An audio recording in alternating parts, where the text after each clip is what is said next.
Dude, the infighting amongst the Russian elites, amongst the warlords, I guess we'll call them, different warlords vying for power and for Putin's favor in Russia, continues to intensify. Even though he's talking a big game, Yevgeny Prigozhin in a certain way seems to be on the rope. So I don't know if you guys know this, but there's this new agreement that has been drawn up by Shoigu, and this almost certainly had the approval of Vladimir Putin, that would make it so that all of these different private military companies and groups that are fighting under Russia would have to sign contracts with the MOD, with the Russian Ministry of Defense, which would give the Russian Ministry of Defense more control over them, and would be able, and many people see it as a way for them to also wrestle more power away from Yevgeny Prigozhin. This is also the reason why Yevgeny Prigozhin has been hyping up the counteroffensive so much, is he kind of desperately wants it to succeed, the Ukrainian counteroffensive to succeed, because if it succeeds, it's going to be a lot easier for him to convince the Russians to give him more equipment instead of those guys in the Ministry of Defense who keep mucking everything up. Because maybe if it gets mucked up again, they'll come crawling back to him saying, fine, fine, fine, recruit as many prisoners as you want, just do whatever is necessary to salvage this war. So that's part of the reason why Prigozhin has been so hard on not only Ministry of Defense, but has been hyping up the counteroffensive. Now, that's what he wants, but that's still, as of right now, not the reality, even if the counteroffensive is making slow but steady progress. What we instead have is Yevgeny Prigozhin recording a very strange video where he goes to Russia's Ministry of Defense building to hand over the signed documents that Shoigu requested, that the Ministry of Defense requested from all of these groups fighting. And they just don't take it. And the woman in question, who was supposed to take it, just closes the window that she's talking to Prigozhin through and walks away, almost like she's afraid of being punished if she accepts the documents. It's a very strange video. I will say also, I like this video because Prigozhin looks kind of like a mouth breather throughout like at least 1/3 of it. Let's watch.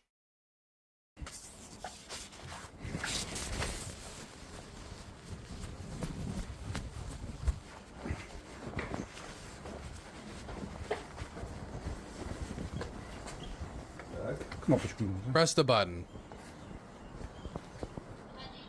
Come in.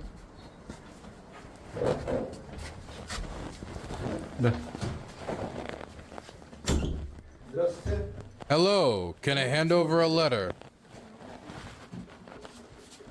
Так. Now.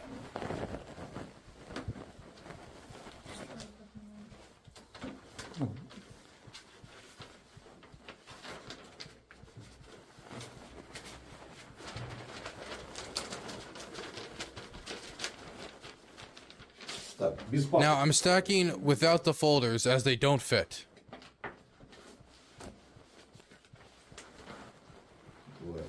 Two copies.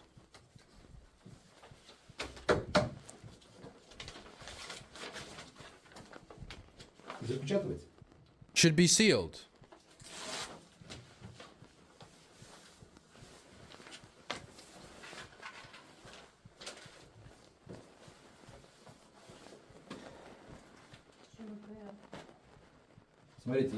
Look, I'm taping everything. This will go all over the media. Oh, did you get it?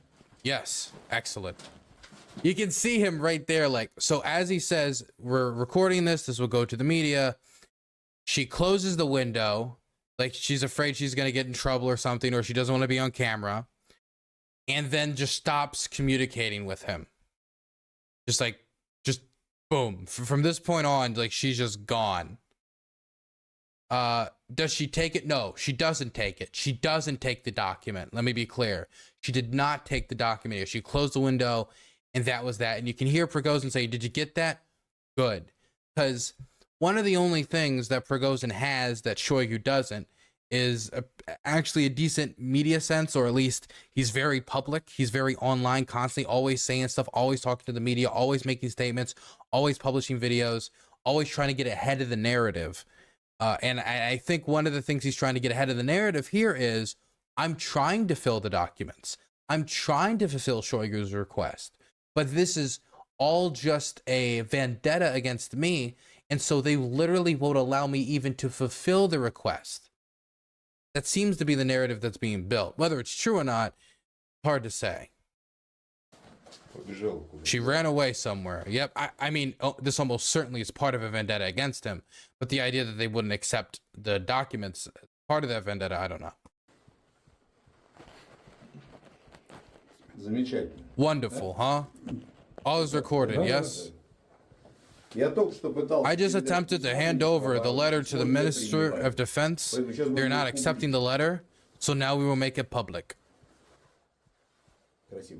Beautiful reaction, yes?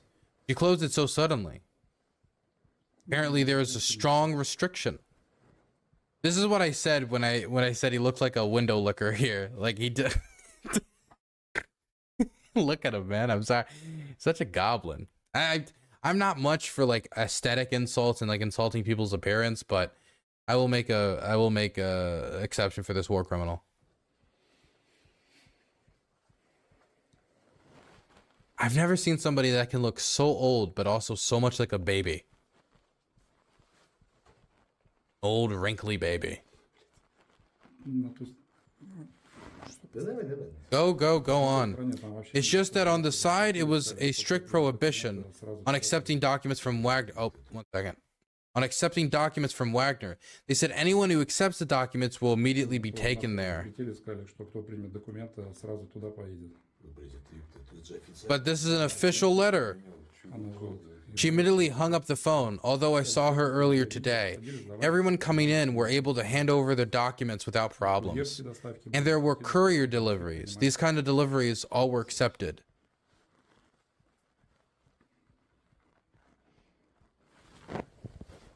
This is fucking great for me, you know. Right now, it's 13:22. I've arrived to hand over the documents to Minister of Defense, Shoigu.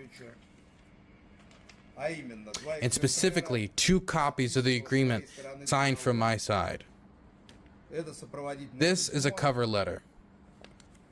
This is the text of the agreement that I was supposed to hand over to him. The agreement.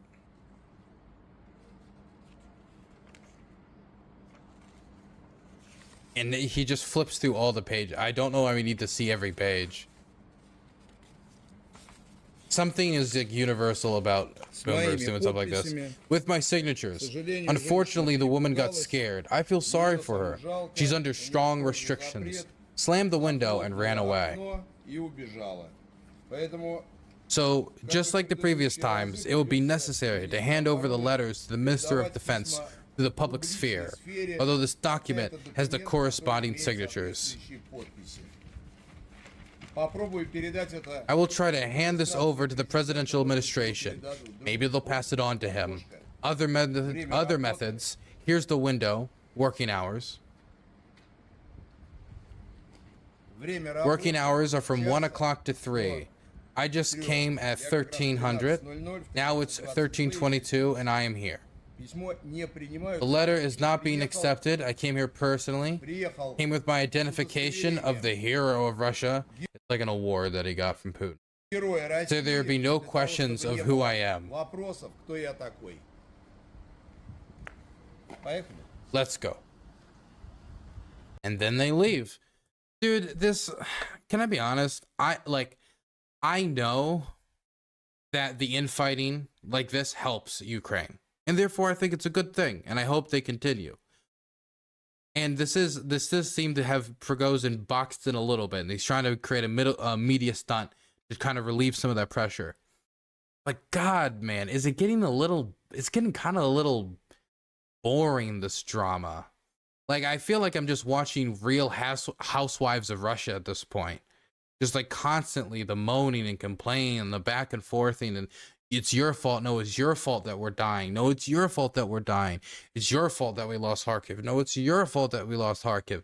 As they all try to jostle for power so they could just for a moment sniff Putin's nuts, which is the purpose of this jostling back and forth, is so they can garner his favor.